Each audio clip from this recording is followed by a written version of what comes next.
Right, thanks, ladies and gentlemen, and the boys at the back. As you probably seem like you're all very aware now, a few hours ago I let the team know of my decision to make this Test match my last. It's a decision that obviously I thought long and hard about, put in long consideration about the decision. At the end of the day, it was based on my results and my output really in this series so far. It hasn't been what I expected myself, and it certainly hasn't been to the level that I feel is required for batsmen and players in the Australian team. So, and as I've said all along, I continue to play this game as long as I felt that I could contribute to wins and play well enough to help the team win games. And over the last couple of weeks, I think that that my level of performance hasn't been good enough to do that. My passion and love for the game hasn't changed one bit right through the last probably 12 or 18 months when things probably haven't been as I would have liked them or would have pictured them.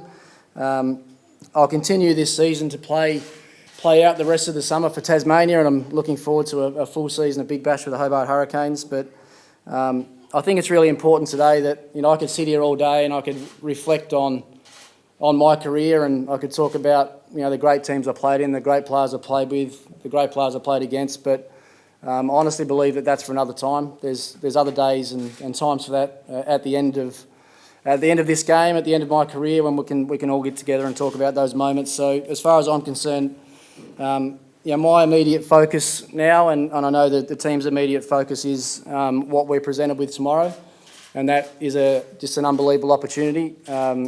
We're going into what I believe is almost like a grand final. I've prepared well this week, and as I said to the boys earlier this morning, I'm hungrier than ever and want this win probably more than any win that I've ever, or any game that I've ever played in. So I'll do whatever I can this week to contribute to a great team performance. If that happens to lead to a win for the team and we get back to the top of the tree and number one in the world, then there's no better time for me to finish anyway. So. This week we've got a big job ahead. There's no doubt about that, and especially me. I've got to lift my level of play from where it was last week to another level this week. I've got a good feeling that I can do that, and as I said, there's no better stage than in a finals type game, a big game, games that I've always prided myself on playing well in, to try and do that this week. So I guess ironically, this is where it all started for me a long time ago, like I think 16, 17 years ago. It's where it all started, and it's where it's going to finish. So thanks for coming along. That's all I've got to say, but I'll answer a few questions, and let's hope we can all just enjoy the week. Yeah. Ricky, who did you have your first discussions with, and how hard was it to discuss retirement?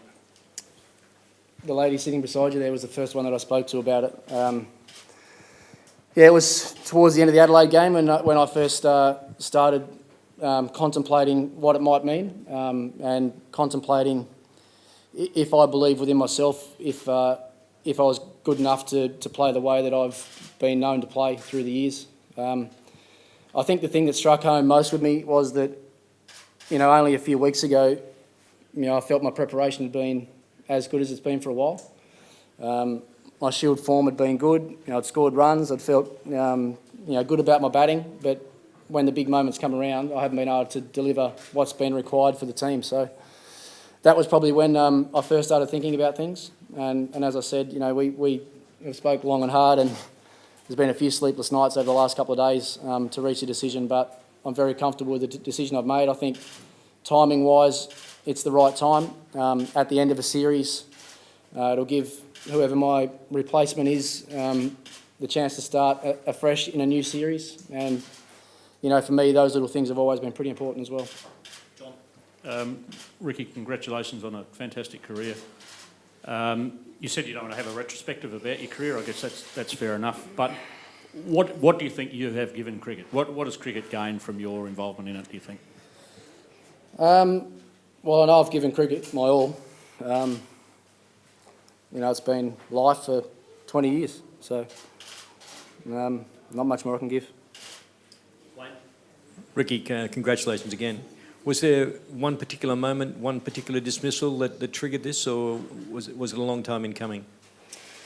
I think the thing with it for me is I want to be a consistent performer. I want to perform consistently, and if you look back over the last 12 or 18 months, I haven't been able to perform consistently. I've had, moments of really good stuff, and I've had moments of and prolonged moments of cricket that's been below my expectations and below a par level for me. So there hasn't been one dismissal or one moment. It's just been a build-up of, in my own eyes, I guess, reasonably consistent failure. So.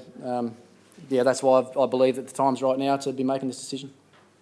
Rick, did you still have the unanimous support of the selectors? There was a bit of talk this week that you might have lost some of it. I believe so. There's been all sorts of things, in the papers the last couple of days, and I know certainly with my captain and my coach that, I couldn't have had any more support from those two guys, and I think they've been the ones that have been most verbal about their support or forthcoming with their support.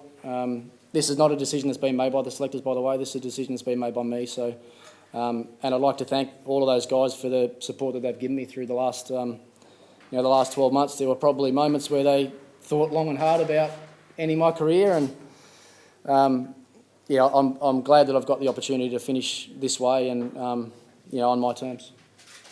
Ricky, how tough is it for you not to be able to go to the Ashes next year? Because I know you sort of laid that out as a big goal.